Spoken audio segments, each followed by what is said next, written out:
This is Vic Carrero with A Glass Darkly, and in this video we will look at the argument from the incompatibility of divine foreknowledge and human freedom.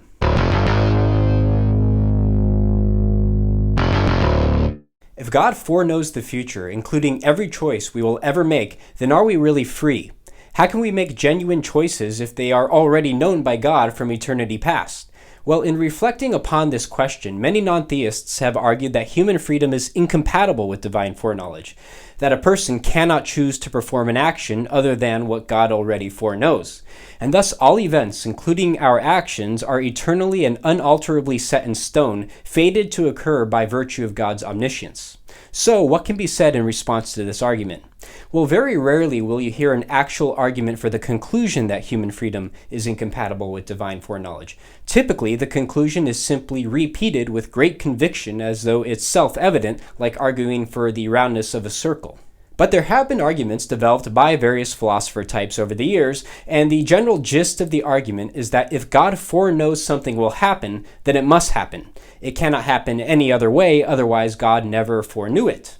Let's look at a version of the argument which we'll call the argument from theological fatalism, or better yet, the burrito argument. Let's say that 1. God knows in advance that I will eat a burrito tomorrow. 2. If he knows in advance that I will eat a burrito tomorrow, then I must eat a burrito tomorrow. 3. If I must eat a burrito tomorrow, then I cannot refrain from eating a burrito tomorrow. 4. If I cannot refrain from eating a burrito tomorrow, then I am not free with respect to eating a burrito tomorrow. And 5. Therefore, if God knows in advance that I will eat a burrito tomorrow, then I am not free with respect to eating a burrito tomorrow. We can therefore say that if God foreknows that I will perform action X, then I am not free with respect to performing action X. God's foreknowledge precludes human freedom. So is this a sound argument is the question. Since God has foreknown all my future actions from eternity past, then it seems, at least from the argument, that I am not free to perform any action. Well, many theists are sympathetic to the argument and have denied one of the two tenets that give rise to the problem, God's foreknowledge or human freedom. On one side of the spectrum, you've got your open theists, who deny that God has knowledge of future contingents, including our future free choices. Since omniscience is defined as knowing everything that can be known and future free choices are not knowable, then they argue that this is no diminishment of God's omniscience. So the burrito argument doesn't apply to the open theists. On the other side of the spectrum, you've got your Calvinists, who affirm God's foreknowledge but deny that man has libertarian free will. God knows I will eat a burrito tomorrow because he has determined that I do so. God foreknows every action I perform because he himself ordains every action I perform. So both Calvinists and open theists agree with the conclusion of the argument and resort to a denial of one of the two tenets that the argument concludes are incompatible. An alternative attempt to answer the argument comes from those who, while affirming divine foreknowledge and human freedom, believe the solution is found in God's relation to time. God is timeless, they argue, and so exists outside of time.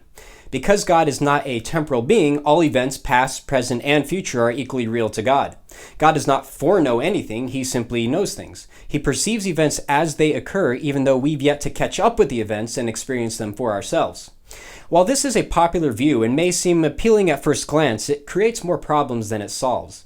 Addressing them all would lie outside the scope of this video, but in passing, if God is related to the temporal world that he has created, which most theists believe he is, then he acquires this new relation upon his act of creation. And since acquiring a new property implies temporality, God must be temporal. So what then of those who do not agree with Calvinism or open theism or divine timelessness, yet want to maintain that God knows in advance every action we will perform and that humans are free with respect to their actions?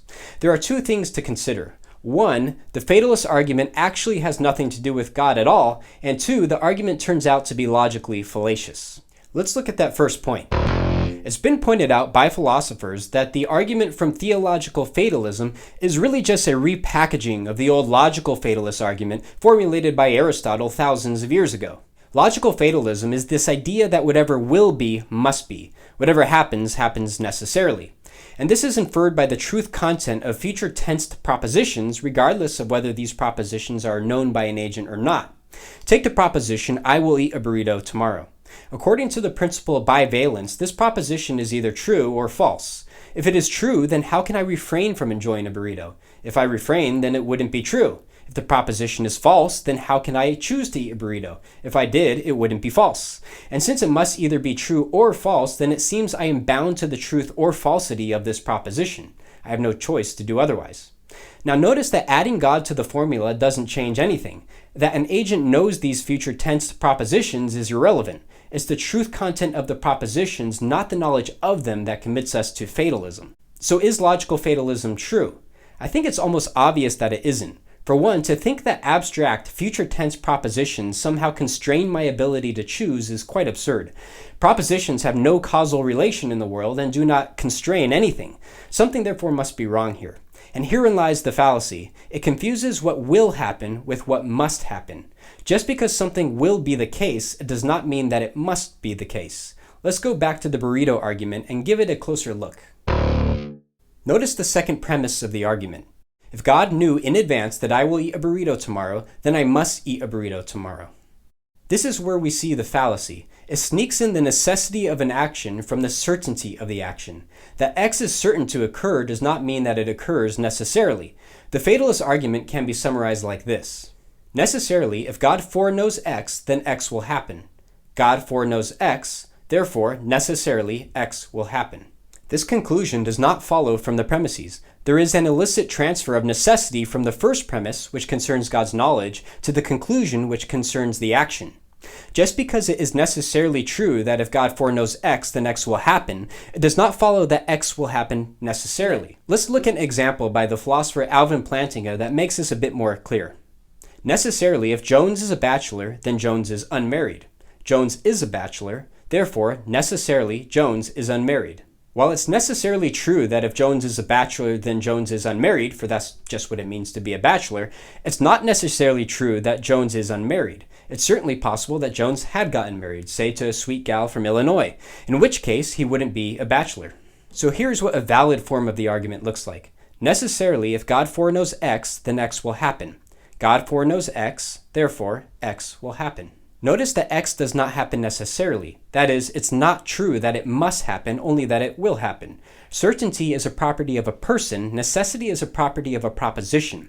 So if God foreknows that I will eat a burrito tomorrow, then will I? Yes, I will. But must I? No. I could choose to eat a Cornish hen or a popcorn sandwich or nothing at all. And if I did, then God would have known that. It's important to understand that while God's foreknowledge may be chronologically prior to my future choice is logically prior to God's foreknowledge. To say that something has logical priority is to say that it is the grounds for something. My future choice is the grounds for God's foreknowledge. His foreknowledge is not the grounds for my future choice. Now, there is certainly more to be said on this subject, but I think we can quite confidently say that the argument from theological fatalism is unsuccessful in demonstrating the incompatibility of divine foreknowledge and human freedom. And with all this burrito talk, I'm going to go enjoy a burrito now. Not because I must, but because, I must.